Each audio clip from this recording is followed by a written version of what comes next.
Saudara, mahasiswa Nippon Academy Japan memberikan bantuan donasi 200.000 yen atau sekitar 20 juta rupiah untuk mahasiswa korban gempa Palu yang sedang kuliah sementara di Universitas Hasanuddin Makassar. Bantuan dari mahasiswa Jepang ini sebagai bentuk kepedulian terhadap mahasiswa korban gempa.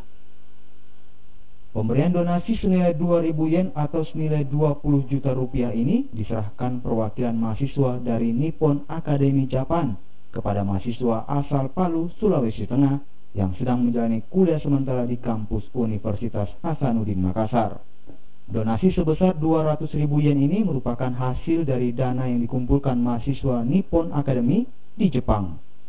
Bantuan ini sebagai bentuk kepedulian mahasiswa di Jepang, apalagi di Akademi Nippon Japan ada 300 mahasiswa asal Indonesia, 6 asal Sulawesi dan salah satunya berasal dari Palu.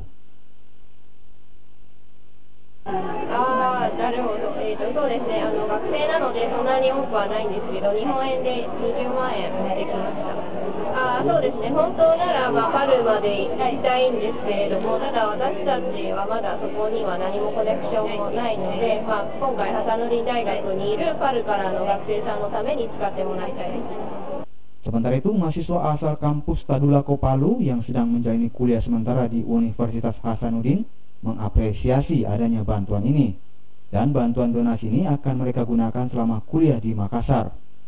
Dan menurut rencana, mahasiswa asal Palu ini akan kembali berkuliah di Palu di akhir semester bulan Desember mendatang. Kami sangat berterima kasih dari teman-teman juga menyampaikan tadi terima kasih banyak untuk mahasiswa yang ada di Nippon Academy atas bantuan yang diberikan kepada kami. Insya Allah dengan bantuan ini kami akan gunakan sebaik mungkin selama di sini untuk hidupnya kami. Hingga saat ini terdapat 1.600 mahasiswa asal Tadulako Palu yang menjalani kuliah sementara di Universitas Hasanuddin Makassar. Namun, kini mulai berkurang karena sebagian telah kembali ke kampus mereka di Palu, Sulawesi Tengah. Arif Tirtana, Kompas TV.